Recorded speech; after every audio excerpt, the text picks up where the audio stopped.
আজকে রান্না করতেছি পটল খোসা চচ্চড়ি। পটল খোসা চচ্চড়ি করতে আমার যা যা লাগবে তা আমি দেখিয়ে দিচ্ছি। এইখানে পটল আর আলু আমি খোসা সহ লবণ হলুদ দিয়ে সেদ্ধ করে নিয়েছি। আপনারাও লবণ হলুদ দিয়ে সেদ্ধ করে নেবেন। লাগছে পেঁয়াজ কুচি, লবণ, হলুদ, রান্নার জন্য তেল, জিরের গুঁড়ো, মরিচের গুঁড়ো, ধনে গুঁড়ো, ধনে পাতা কুচি, আদা বাটা, রসুন বাটা,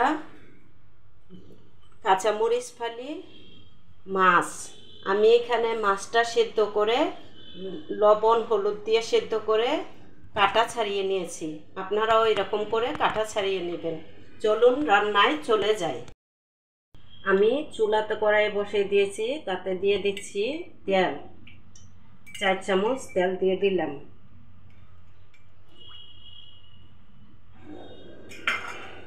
এখানে দিয়ে দিব পেঁয়াজ কুচি। পেঁয়াজ কুচিটা আমি একটু ভেজে নেব। আমার পেঁয়াজটা ভাজা হয়ে আসছে। আমি এখন দিয়ে দিব মাছ।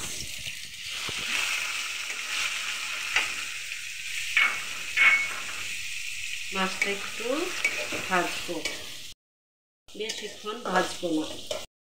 দিয়ে দিচ্ছি সামান্য একটু পানি।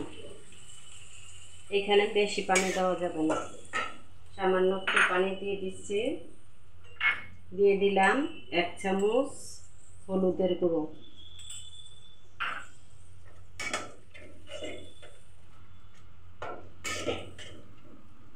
দিয়ে দেব 1/2 চামচ রসুন বাটা, 1/2 চামচ আদা বাটা।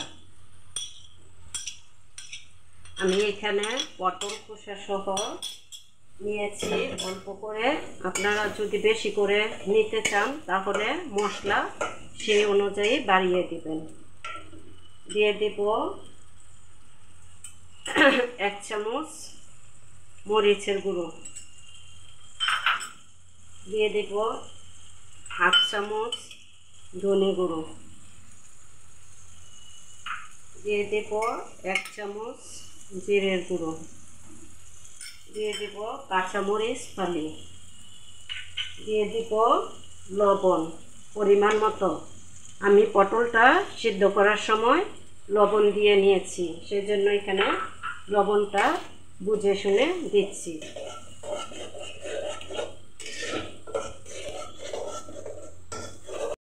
এখন আমি দিয়ে দিচ্ছি পটলটা।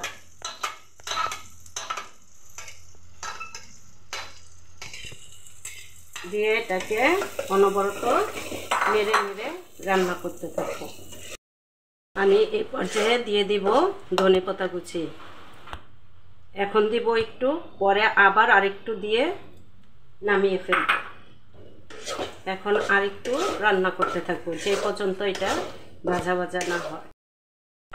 এই পর্যায়ে আমি আরেকটু ধনে পাতা দিয়ে আমি এটাকে উঠিয়ে ফেলবো। হয়ে গেছে আমার পটল খোসা চচ্চড়ি।